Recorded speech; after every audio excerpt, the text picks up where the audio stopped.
podcast is part of the Sports Social Podcast Network.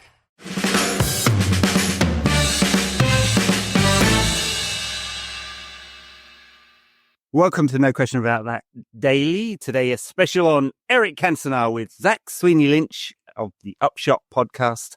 The Upshot is, well, how would you describe it? It's skullduggery involving drinking, cocaine, violence in the world of sport. Zach, welcome to the show.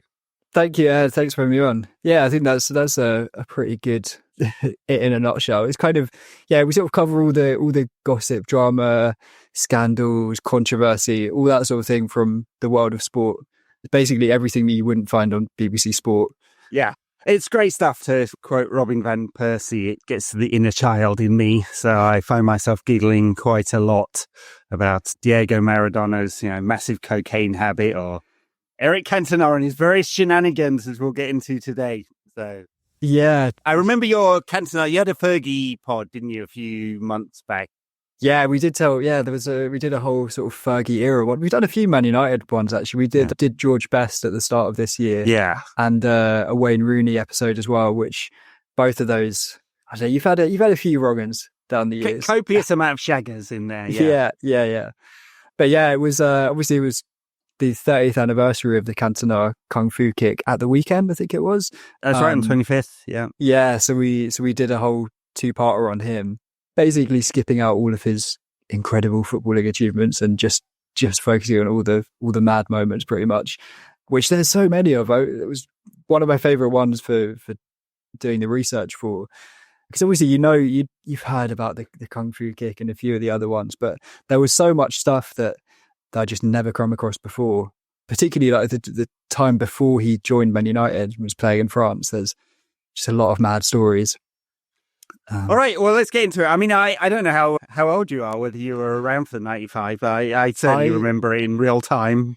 Yeah, so I would have been 1 year old at that point. So yes, probably not tuned in. I don't have the clearest memory of it, to be honest. But, I feel like it's just such an iconic moment. We were having a discussion the other day about, is that the most iconic moment in Premier League history, really? Obviously, it's not actual football.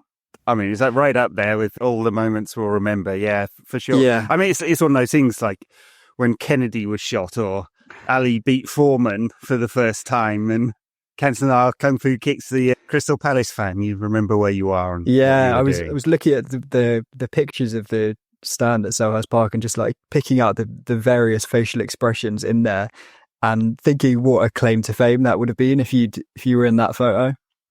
It would have been magnificent. There are several United photos and videos I can pick out of myself, including when Bruce scored the winner against Sheffield Wednesday in 93 to United on their way to first getting their title. Someone pushed me from behind. So I'm in one of the shots. Oh, really? Yeah, nice. Falling down the stairs. Yeah. So it's good stuff. Yeah, I wasn't at Palace for the Kung Fu kick. One of my co-hosts, Daniel, was. Okay. I've been to many United Palace games at Selhurst Park. It's great little ground, impossible to get to. Norwood Station and a massive trek and all of that. I don't think Cantona was taking the train there before he fly kicked Matthew Simmons. Yeah, I mean, hopefully he wasn't taking it home, because I'm not sure how that would have ended. No, that might not have been good, although, given the rage he was feeling at the time, I'm sure he'd have found some locals. Yeah. I was so part of part one of our Cantona double parter came out yesterday, and we're sort of focusing on like the early part of his career, right up until the Kung Fu kick, actually. And obviously he only moved to England when he was 24. He was playing in League One up to that point with various different clubs, and unsurprisingly, looking at how he turned out at Man United, he was an absolute loose cannon in France as well.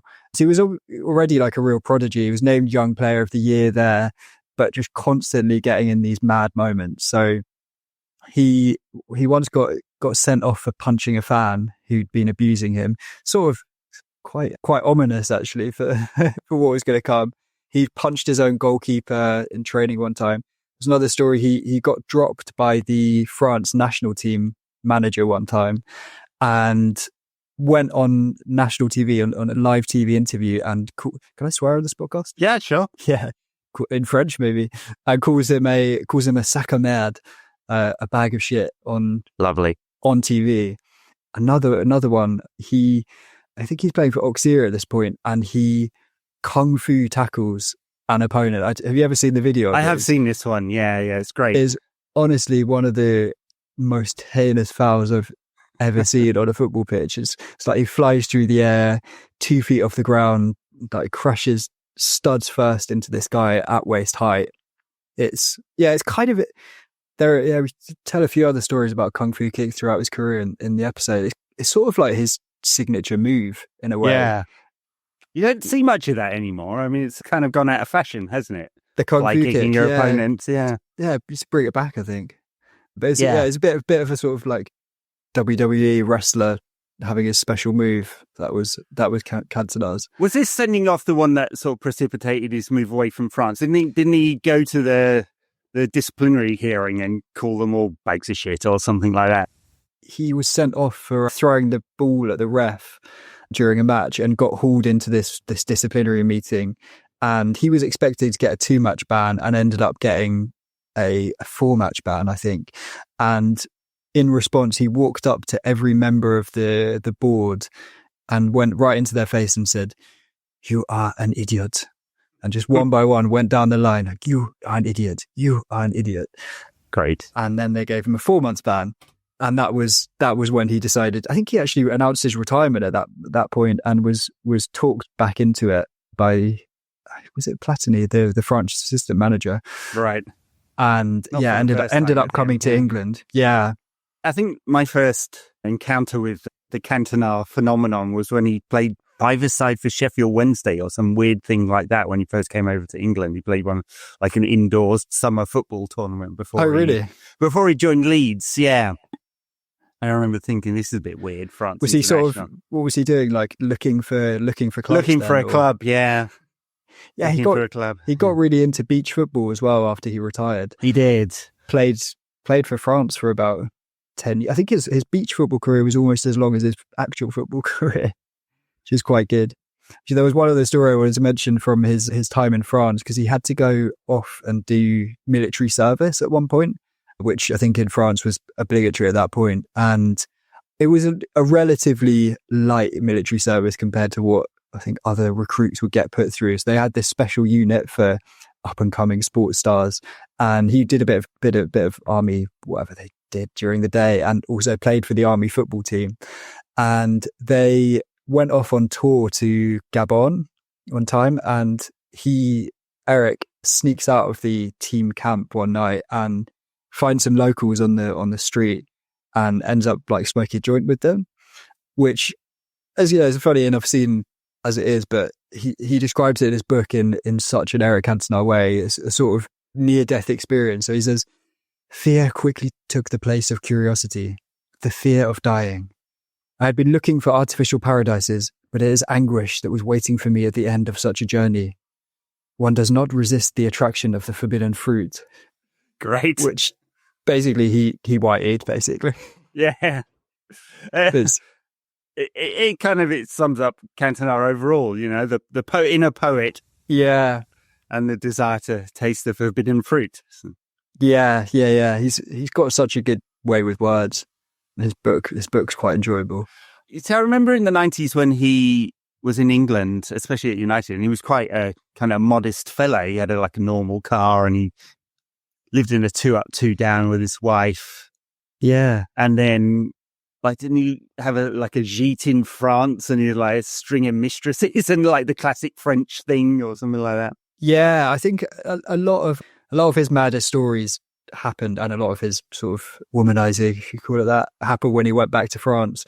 So while he was at United, his sort of best friend there was this guy called Ned Kelly, who was the United security guard. Yeah, ex-SAS. All United fans will be familiar, especially at a certain age, will be familiar with his particular security firm. Yeah. Yeah, because we got his book, actually, Manchester United, The Untold Story. So he basically, after retiring, sort of stitched them up, really, all of his old mates there, and told all these stories from behind the scenes, especially Cantona, who he spent a lot of time with. And so he revealed in this book that Eric was supposedly having an affair with one of his teammates' wives at Man United.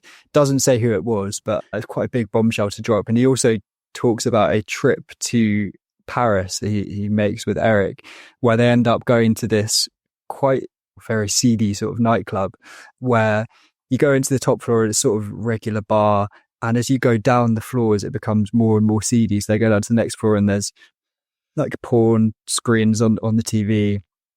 Go to the next one, there's like naked women dancing. Go down to the basement, and there's a bar in there and a rotating bed in the middle of the room. And Ned Kelly and Eric and a friend of Eric's are having a drink, and the owner of the bar comes up with his wife, and they're talking for a little bit, and the wife eventually just like takes Eric by the hand and leads him onto this rotating bed in the middle of the room, where they basically end up just shagging on the bed, while Ned Kelly is left there with this woman's wife, just sort of making small talk while Eric's like beckoning at him to come and join, which he doesn't. Classic. There's a place in Singapore, actually. I believe it's closed down now, called the 4 Floors of Whores, where that it's not the actual name, it's the colloquial name for it. I was taken to by one of my colleagues, and it's like Russian, very polite Russian girls on the bottom floor. And you can imagine as you go up, it gets more and more extreme. That was quite an eye-opener. Yeah, it kind of reminds me of that story of Eric. Yeah, we were wondering whether these kind of places still exist. Not just asking for a friend. Sure thing, yeah. Well, you got to research your story. Yeah, it's obviously you need to get on the ground sometimes to find out. Yeah, I don't know. I get the feeling that's a very sort of 90s Paris world. Maybe they do still exist, but yeah, I think Eric was definitely partial to enjoying that scene. Well, why wouldn't you? Yeah, young athlete, all of that. Yeah. I just always found it quite funny that he had Ned Kelly tagging along with him, sort of middle-aged security guard. I can't remember how Ned Kelly kind of got the gig at United, but he left the SAS or something like that and started a security firm, and I don't know, probably knew one of the people at United or something like that. But yeah, they were kind of ubiquitous during the 90s and early noughties. Yeah. He has, there's some great stories from that book. There was another one about him. He gets called to Roy Keane's house. There's been some report of Roy Keane out on the street with a knife threatening his neighbours, which it turns out there's some kind of dispute over a lost dog. Keane and his dogs. Yeah, he doesn't mind spilling the beans on all these stories, old Ned, which we're grateful for. Very good. And in your earlier podcast on United, and I'm sure you dive deeper into this, you talk a little bit about the post kung fu kick. It's mad enough as it is. Yeah, kicks out Richard Shaw, gets sent off, and then Matthew Simmons invites him to take an early bath, and declines, Eric does, and then ends up in court.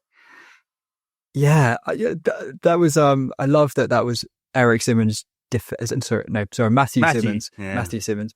Matthew Simmons' defense was he said that he said was it's an early bath for you, Mr. Cantona. Yeah, sure, Matthew. Yeah, we all believe you. Yeah. He turned out to be like a member of the National Front or something like that. I think he was part of the National Front of the BNP. He was not a nice bloke. And also another detail from the trial that I'd never heard before was that he was also being tried at the same time as Cantona, and after the verdicts were read out, Matthew Simmons kung fu kicked Cantona's lawyer in front of the jury, like in court, which I don't know, it's got to be up there with the maddest moments of like courtroom drama. It's a real shame they don't film these things, isn't it? Yeah, there's actually a brilliant courtroom sketch of the not actually of the kung fu kick, but it's of Matthew Simmons. I think he kung fu kicks the lawyer and then grabs one of the other lawyers around the neck and has sort of got him in a headlock. And there's a brilliant courtroom sketch of it that you can have a look for on Google. It's just mad. And I think he initially was only going to get a fine and like a stadium ban, and then because of attacking a lawyer in court, he ended up getting a short jail term as well. But yeah, just a mad moment, really. We have this other podcast called The Lost Tapes that we're producing at the moment, and we have all this archival audio. And one of the things, obviously, Eric initially got a custodial sentence, and it was reduced on appeal to community service. And he spent part of that community service as a youth scout for Eric Harrison, who was obviously the coach he brought through the class of '92. And it's a lovely piece of audio where Eric Harrison, that is, he's like, he's got to go to Plough Lane tonight to watch, Wimbledon under 21s versus Tottenham under 21s or whatever it is. And I'll be firing him if he doesn't do a good job as a youth scout. Okay. It's just did he do it? Yeah, I think so. Yeah. He spent a bit of time with some of the local kids as well. Yeah. All very nice. They were very excited about it. So. Yeah. Oh, great. Yeah. I mean, maybe would that teach him a lesson more than anything else? I don't know. It's probably quite good to sort of bring him back to earth. Back down to earth. Yeah. Yeah. I know after when the Kung Fu kick happened and there was obviously a massive media furore about it, he went to Guadeloupe to sort of escape the media attention.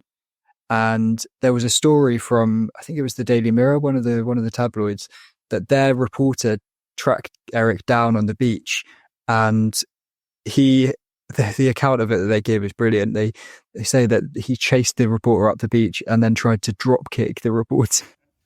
Perfect. Which might be a bit of a tabloid exaggeration, I don't know. But yeah, it was just his trademark move coming out. He can't resist it.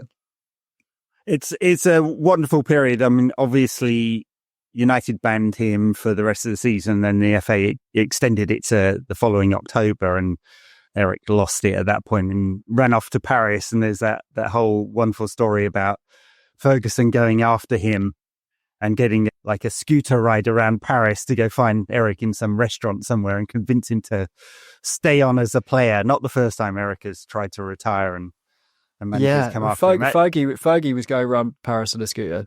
Yeah. Oh, brilliant. Yeah. He took a motorbike ride to go find Eric in this restaurant. And I mean, of course, it's hard to imagine that happening today. A player like with all their sort of media training and resources and coaching, and especially through the academy system, a player even fly kicking a fan to start with, but a manager actually going to those lengths to keep a player rather than just getting rid, as would probably be the case today. Fergie just absolutely adored him, right? And sort of allowed him to get away with stuff that nobody else would. Not at all. Yeah, I mean, he fired Keane for doing an interview with MUTV and kicked Jaap Stam out of the club because of an argument about his place in the team, and so many he's booted out of the club. But Eric got special treatment, and when he retired, I don't know whether you've ever read the letter that Fergie wrote. It's a really nice letter, actually. Yeah. Really feels like Fergie genuinely cared about him as a friend. Yeah.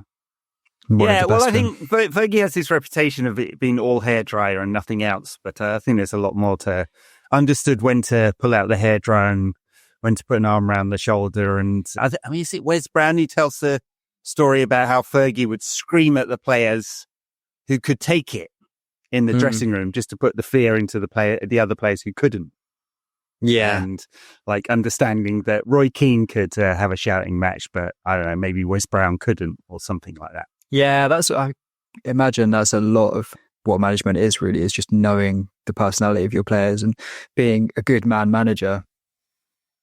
Where would you put Cantona on a list of all-time Man United greats? Well, I think there's one of the things is I like to think about it as not just the actual quality of the player and his performances on the pitch, but impact on the club. And with Eric, I mean, he's one of the greatest. Like, except if you're kind of a dispassionate, and if you're not from the age and you're just looking at data, you'll go, well, he didn't score that many goals, didn't make that many assists, and he was only at the club for basically 4 years. And how could he be that great? But the transformation of the club during his 4 years was just incredible. And part of that's the quality of the team. Obviously, they went on to win the league, and a few times while he was there, failed in Europe. And so there's some of that, like, quality of the player, transformation of the team. There's his impact on the younger players, and they all talk about it. his different training methods, what he ate. He was actually, for all his mad craziness, he was also a professional that brought in different ideas to the club and just his aura. But it's also the art of him, I think. And that's just a quality you can't really measure with statistics. And just a player that gets you excited to watch his game. Yeah, you just want to watch him, and he'd come, some insane pass with the outside of his foot, or just the presence. And I mean, I remember his first game for United, he came on as a sub, gets the ball, one of his first touches, pings this 60-yard pass, and I'm just like, oh, yeah, all right. You've seen him on TV. I'd probably even seen him as a Leeds player live as well, and that's just like, there's something about him, just the confidence. Turn up the collar and all of that. Yeah, I saw a quote from, I forget which United player it was, that said when Eric Cantona walked into the dressing room, I don't know if he said it explicitly, but he just had this attitude of like, I'm here and I'm going to win you the league. And it just put that confidence in the rest of the players to take the next step and actually do it. Yeah. I mean, I won't labour this. I met him once. Oh, really? Randomly in a jazz club in Rio. It was a shame it was that, because I was a few sheets to the wind on Caipirinhas at the time. It was like 3 a.m. We'd been out all night after meetings and stuff like that, and said hi. And he was with his film crew doing an advert, I think, in Rio on the beach, and had a chat to him for a little time and fangirled a little bit about how he's my favourite player and that kind of stuff. And he was like, do you want a photo? Do you want a photo? And I was so shit-faced. I was like, yeah, no. And have some regrets about that, because I was thinking... You're playing a bit cool. I was playing a bit cool. Yeah. Yeah, and I regret He wasn't straight off the rotating bed when you... He was not. It was just random, tiny little, like jazz club. And with like a bossa nova band, as you do when you're in Rio. Amazing. So, yeah. God, that's a real claim to fame. Sort of. Yeah. Most of the player interactions are, there's a few I've told on the pod, and a few I can't tell. So, I met Robson was one of my favourites because he'd just been fired by West Brom, and I was like, how are you feeling? And he was doing some sponsor interviews all prearranged, and he was like, not great. I was like, do you want a beer? So we had several beers. Oh, it was really? Great. Nice. Yeah, never used any of the copy. So yeah. Oh, was it an interview? Or? It was an interview, yeah. Okay. Yeah. I guess you probably need to catch them at a moment like that when they're a little bit off guard, or not off guard, but not so constrained by their media training. He was of a different age, wasn't he, Robbo? And so was Cantona, not exactly media trained. We had a letter, actually, we tell the story properly on the pod, about somebody sent in, they ran into him in a restaurant a few days before the Kung Fu kick, and some sort of argument broke out, and Cantona ended up smashing a slice of cake into his friend's face in the middle of this restaurant, and then just walked out. Lovely. And so that was a few days, I think, before the Kung Fu kick. So he was already apparently feeling a little bit short-tempered. Yeah. I do worry about things like that. I mean, it's not a Cantona story, but fan cammers who go around waiting at training or outside the ground to abuse players just to get a reaction and get likes and hits on whatever video they're doing. And it seems to be a thing these days. There's a whole bunch of Mark Goldbridge's acolytes who do this on a regular basis. And I'm like, well, what are you trying to achieve here? If it was Cantona, today they're all very polite, the players. They'll make some quip and leave. Cantona would have fly-kicked them. Yeah, probably. Yeah, I don't know. I wonder how he'd have gone down in this this age of just constant content. I also can't see him getting on very well. All these stupid interviews that the players have constantly got to do these days about, they just sit them down and start, which Hogwarts house would Joe be in? It's like, what I know. This is just, it's mind-numbing stuff. Even in the last 10, 15 years, it's changed very much in terms of player access. It's all via sponsors now, basically, or club-owned media and platforms, and it's quite asinine as a result. Which is a shame, but the clubs are very protective and don't want the scandal of something being said that shouldn't be said. And And I guess the players are trained to within an inch of their life not to say anything interesting. And it's kind of refreshing when you get the one in the 100 that would actually say something interesting, let alone calling someone a sack of shit. Yeah. Yeah, Cole Palmer's the one who you get the odd authentic moment out of, but occasionally. Yeah, yes. It would have been good to see Cantona. It would be good to have a Cantona in any era of football, really. I think it brings a lot more excitement and unpredictability. Well, exactly. Yeah. Well, the Upshot is your podcast, and you said part one of the Cantona interview, Cantona pod has come out today. Today. In fact, today on Tuesday. So part two soon. Have a listen. Part 2 next Tuesday, and we'll have another episode out on Thursday with just stories from the week. So check it out. Very good. Yeah, I thoroughly enjoy it. It's part of my weekly listen. A bit of amusement. I mean, you need this as well as the football content and worrying about transfers or financial regulations as we have to these days. As United fans worrying whether we'll escape the relegation zone or not this year. It's great to hear some of these great stories. Thank you very much for coming on. Thanks so much for having me. It's been a lot of fun.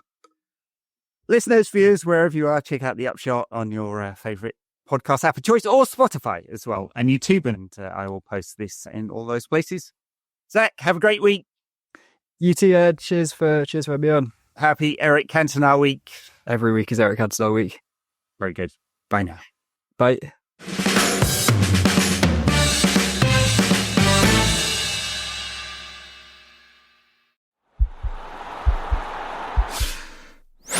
This podcast is part of the Sports Social Podcast Network.